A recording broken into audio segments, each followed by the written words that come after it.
ये पितृपक्ष आश्विन मास का पितृपक्ष, ये पितरों का पर्व चल रहा है। और इस काल में लोग पितरों की संतुष्टि के लिए पिंड दानादि कर्म, श्राद्धादि कर्म करते हैं। वेद का वचन है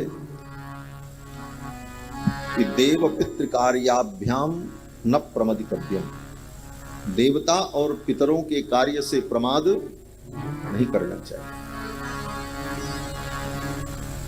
देवताओं के कार्य से थोड़ा प्रमाद हो जाए तो चलेगा, होना नहीं चाहिए परंतु चलेगा, लेकिन पितरों के कार्य से अगर व्यक्ति प्रमाद करे तो नहीं चलेगा। क्यों बोले? पितृ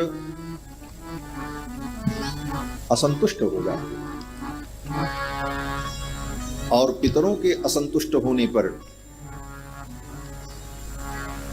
बड़ी बड़ी आपत्तियां और विपत्तियां जीवन में आती हैं। पितरों के असंतोष से परिवार में परस्पर वैमनस्य उत्पन्न हो जाता है। पितरों के असंतोष से वंश की वृद्धि बाधित हो जाती है। अनेक प्रकार के उपद्रव खड़े हो जाते हैं। कारण कि पितर हमसे अपेक्षा रखते हैं कि अवसर आने पर यह मेरा पूजन करे और मेरे लिए जलदान पिंडदान आदि कर्म संपादित करे, जिसे हम श्राद्ध कहते हैं। श्राद्ध का मतलब है श्रद्धार्थम इदम श्राद्धम, पितरों के प्रति श्रद्धा व्यक्त करने के लिए हम जो कर्म करते हैं उसी का नाम श्राद्ध है।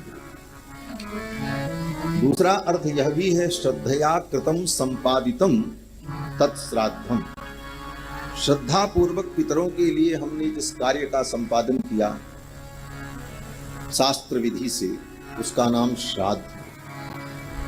और अगर पितरों के लिए श्राद्ध न किया जाए तो श्राद्धम न कुरुते मोहात् तो रक्तम तस्य पिबन्ति ते, अगर पितरों के लिए श्राद्ध न करे तो पितर लोग उसका खून पीते। रक्तम पिबन्ति ते, रक्तम तस्य पिबन्ति ते, पितर लोग उसके रक्त का पान करते हैं। अर्थात प्रत्यक्ष आकर के रक्तपान नहीं करते, परंतु ऐसी परिस्थिति उत्पन्न कर देंगे कि आपका खून जलने लग जाएगा। लोग कहते महाराज हमारा खून जल रहा है।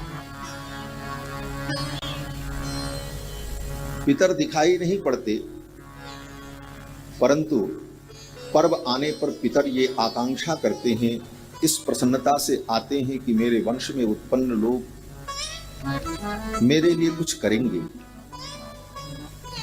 और जब वो आकर के इस प्रतीक्षा में रहते हैं और उस समय वंश के लोग पितरों के निमित्त श्राद्धादि कर्म नहीं करते तो पितरस्तस्य शापम दत्वा प्रयान्ति,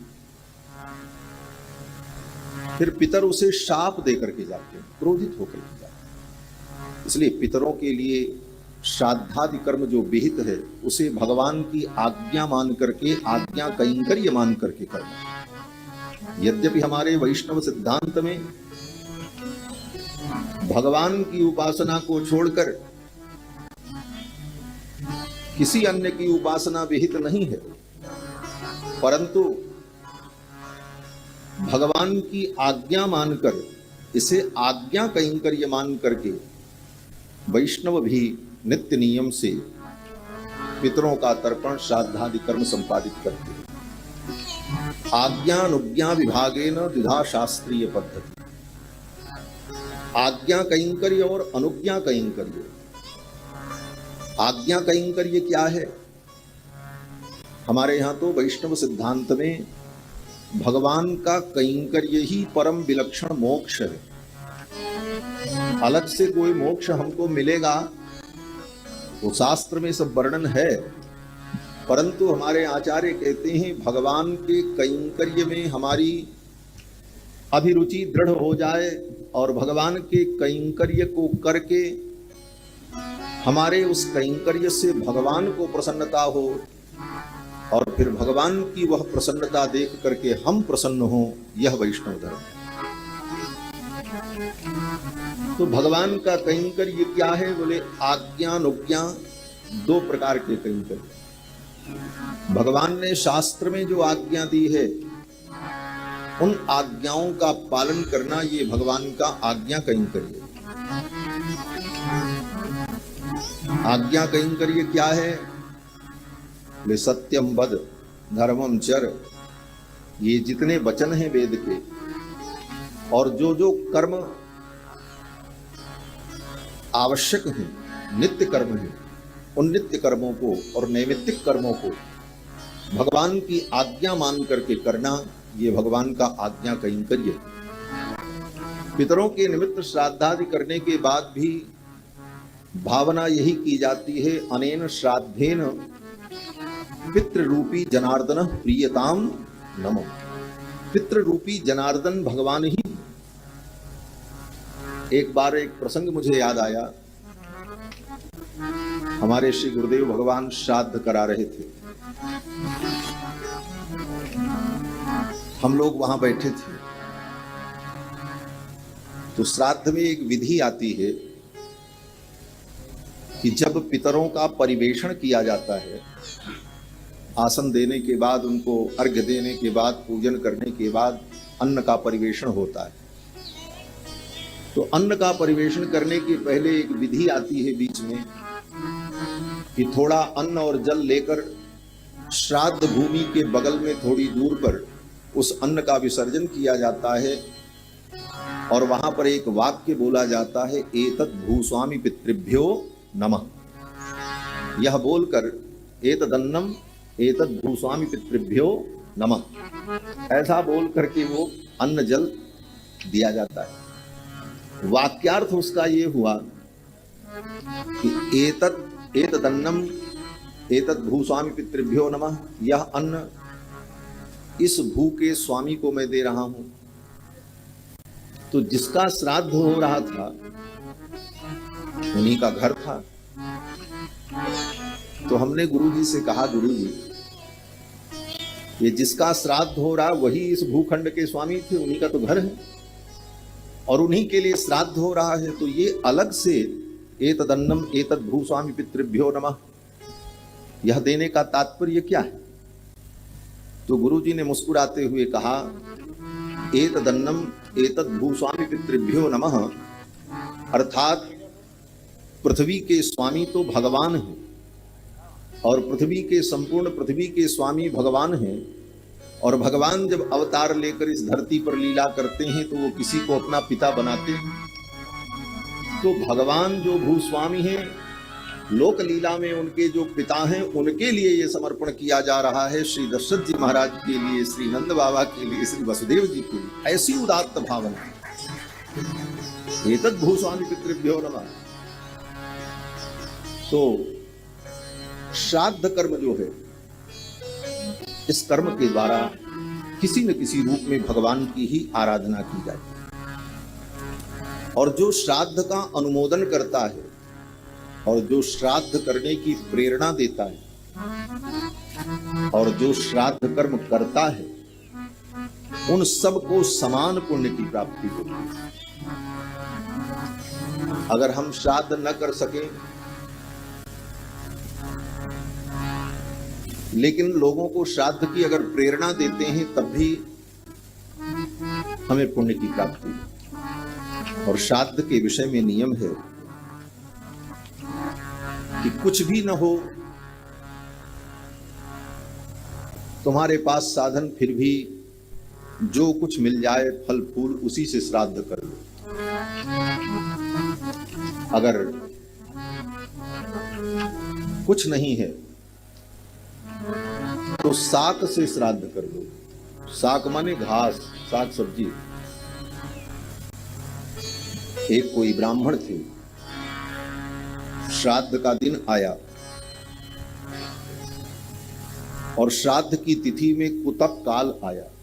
कुतप काल होता है दिन में 11:26 से लेकर 12:25 तक। ये काल जो होता है इसको कुतप काल कहते हैं। इस काल में श्राद्ध करने पर पितरों को विशेष संतुष्टि की प्राप्ति होती है और ये अद्भुत संयोग माना जाता है। ऐसे कुतप 8 प्रकार के कुतप का वर्णन शास्त्रों में है। 8 प्रकार के कुतप में एक तो काल है, दिन के 11:30 बजे से 12:30 बजे तक समझ लो मोटा मोटा। दूसरा श्राद्ध में खड्गपात्र, ये कुतप है। खड्गपात्र माने एक जीव होता है जिसको गेंडा कहते हैं। गेंडा की जो सींग होती है उसकी सींग से बना हुआ पात्र हो और उसमें जल रखकर पितरों के लिए कर्म किया जाए, उसको खड्गपात्र कहते हैं। और दूसरा तिल, और चौथा दर्भ, और पांचवा रौप्य। रौप्य माने चांदी। पितरों के कार्य में अगर एक चांदी के बर्तन का प्रयोग किया जाए तो पितरों को विशेष संतुष्टि प्राप्त होती है। ग्रंथों में यहां तक लिखा है कि अगर मौके पर चांदी का पात्र न हो तो चांदी का रजत शब्द का उच्चारण कर ले तब भी पितरों को संतोष प्राप्त होगा। और नेपाली कंबल, नेपाल के कंबल का आसन बनाकर और उस पे बैठकर श्राद्धादि कर्म करे, यह कुतप है। और दौहित्र, बेटी का बेटा, श्राद्ध कर्म हो और बेटी का बेटा घर में हो और उसके सामने श्राद्ध कर्म हो तो पितरों को विशेष संतुष्टि की प्राप्ति है। दौहित्र को भोजन कराया जाए तो पितरों को विशेष संतुष्टि की प्राप्ति होती। और योग्य विद्वान ब्राह्मण इन सब का संयोग बने तो वह श्राद्ध बड़ा ही उत्तम और दिव्य माना जाता। तो एक कोई ब्राह्मण थे,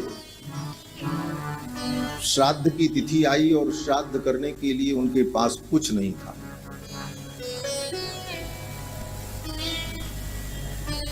कैसे श्राद्ध करें? तो घास लेकर के आए। देवताओं ने कहा अगर कुछ नहीं है तुम्हारे पास तो घास ला करके गाय को खिला दो और भावना कर लो कि हे मेरे पितर आप संतुष्ट हो जाओ। तो गाय को ला करके घास खिला दिया तो उस घास खिलाने मात्र से पितरों को संतोष प्राप्त। अगर कुछ नहीं है श्राद्ध करने के लिए तुम्हारे पास और श्राद्ध की तिथि आ गई, वो कुतप काल आ गया, तो घास लेकर के गाय को खिला दो तो पितरों को संतुष्टि प्राप्त हो जाएगी। किसी ने कहा अगर घास भी न मिले तो क्या करें? पितृकाल आ गया, पितरों के तर्पण का श्राद्ध का काल आ गया और ऐसी विपन्नता, ऐसी स्थिति की हमारे पास घास भी न मिले कि हम पितरों को दे सकें। तो ऐसी स्थिति में शास्त्र कहता है दोनों हाथ को उठा करके ऐसे आकाश की ओर करके खड़े हो जाओ और पितरों से ये प्रार्थना करो कि श्राद्ध करने के लिए मेरे पास कोई वस्तु नहीं है, मैं अपने दोनों हाथों को आपकी ओर उठा रहा हूं, आप संतुष्ट हो जाओ। तो पितर इतने मात्र से संतुष्ट हो। अगर कुछ नहीं है तो उस तिथि को खुले मैदान में खड़े होकर आकाश में दोनों हाथों को उठा करके पितरों से क्षमा याचना कर लो, पितर संतुष्ट हो जाते। तो श्राद्ध का बहुत बड़ा महत्व है। भगवान श्री राम ने स्वयं श्राद्ध किया। इसीलिए हमारे आचार्यों ने कहा रामादिवत वर्तितव्यम। ये नहीं कहा कि अन्य के समान आचरण करो, राम जी के समान आचरण करो। रामादिवत वर्तितव्यम, राम जी ने जैसा आचरण किया वैसा आचरण हमें करना चाहिए। राम जी गया में श्राद्ध करने गए और जब अपने पिता का श्राद्ध करने लगे, नारद पुराण में ये कथा है, जब श्राद्ध करने लगे तो उनके पिताजी प्रकट हो गए। पिंडदान ग्रहण करने के लिए उन्होंने हाथ आगे बढ़ाया तो राम जी ने कहा, पिताजी पिंडदान तो मैं आपको ही दूंगा, लेकिन आपके हाथ में नहीं दूंगा। क्यों? क्योंकि शास्त्र कहता है कुशो परिपिंडम दद्यात्, दर्भ के ऊपर पिंडदान किया जाता। पहले बालू की वेदी बनाई जाती है, फिर वेदी का शोधन होता है, फिर रेखाकरण होता है। रेखाकरण करने के बाद उस पर दर्भ का आस्तरण होता है, फिर दर्भ का आस्तरण करने के बाद अवनेजन देने के बाद तब पिंडदान दिया जाता है। शास्त्र ये कहता है। तो राम जी ने कहा, शास्त्र की विधि ये कहती है कि कुशो परिपिंडम दद्यात्, तो मैं कुश पर पिंडदान करूंगा, आपके हाथ में पिंडदान। ये शास्त्र की निष्ठा देखकर देवता प्रसन्न हो गए और देवताओं ने राम जी के ऊपर पुष्प की वर्षा की। ये शास्त्र की निष्ठा होनी चाहिए। प्रत्यक्ष पिता प्रकट थे, लेकिन पिता के हाथ में पिंड नहीं। क्यों? बोले शास्त्र कहता है कुश पर पिंड दिया जाए, तो कुश पर पिंडदान। ये शास्त्र की निष्ठा ही धर्म है। हम अपने मन से कुछ भी कर लें और हमारा मन मान ले कि ये धर्म है, बोले वो धर्म नहीं होगा। शास्त्र जो कहेगा उस विधि का हम पालन करेंगे, वो धर्म होगा। क्योंकि धर्म क्या है? बोले वेद प्रणहितो धर्म, वेदात् धर्मो ही निर्बभौ। वेद ही धर्म का मूल है और वेद शास्त्र जो कहे उस विधि का पालन करें, इसी का नाम धर्म है। तो राम जी ने गया में पिंडदान किया और विधि पूर्वक किया। और वहां तो यह भी कथा है कि दशरथ जी महाराज बड़े प्रसन्न हुए। उन्होंने राम जी को आशीर्वाद दिया और कहा, पुत्र तुम्हारा राज्य विलक्षण और अखंड होगा, और जब तुम अपनी लीला का संवरण करके जाओगे तो अयोध्या के सभी प्राणी तुम्हारे साथ तुम्हारे धाम को प्राप्त करेंगे। ये मेरा आशीर्वाद। यही आशीर्वाद दिया दशरथ जी राम जी को। यद्यपि राम जी सर्वसमर्थ हैं, वो संसार के सभी प्राणियों को अपने संकल्प मात्र से परम गति प्रदान करने का सामर्थ्य रखते हैं और वही उनका सामर्थ्य है, परंतु पितरों के प्रति जो श्रद्धा है, उस श्रद्धा का परिणाम क्या प्राप्त हुआ यह बताने के लिए ऐसी लीला हुई। और दशरथ जी महाराज ने आशीर्वाद दिया राम जी को। तो श्राद्ध में श्रद्धा और विश्वास के साथ पितरों के लिए जो कार्य किया जाए वह मंगल कारक होता है। श्राद्ध में 3 चीजें बड़ी महत्वपूर्ण होती हैं।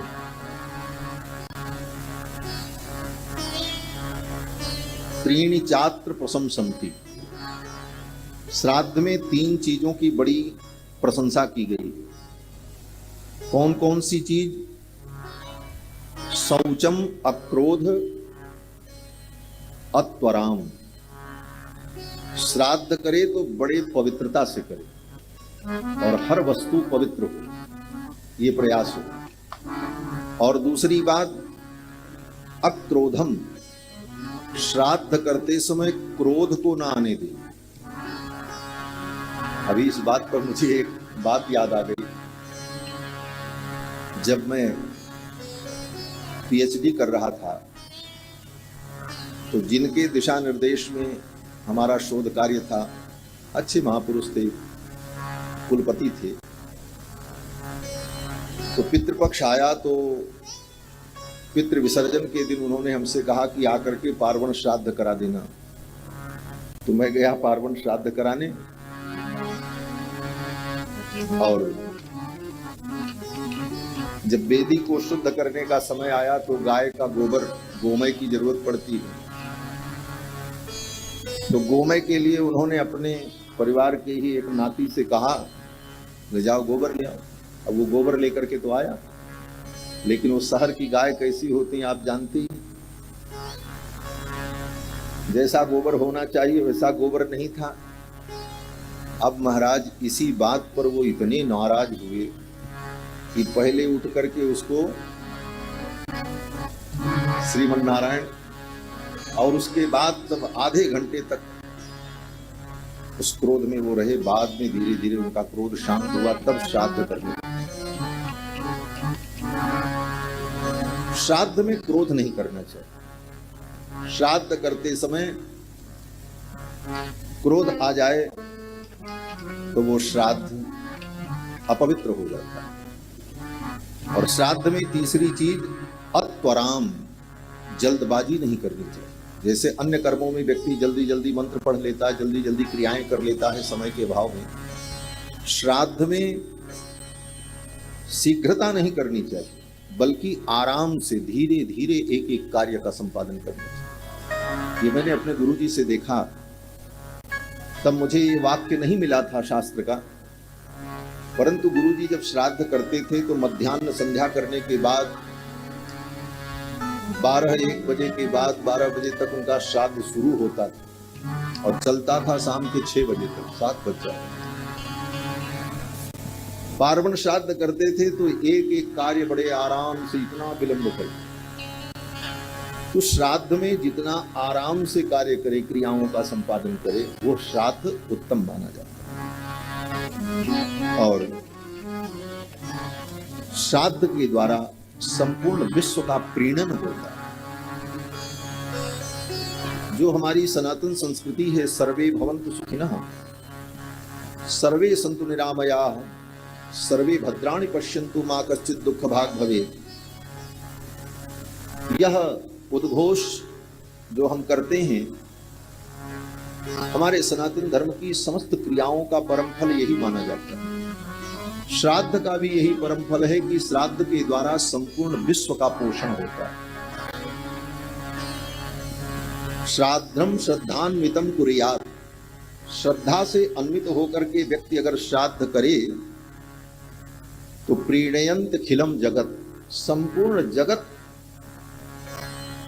उससे प्रीणन को प्राप्त करता है, अर्थात संतुष्टि को प्राप्त करता है।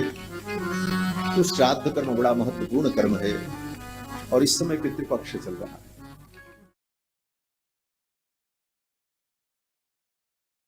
Transepidermal water loss, stripping our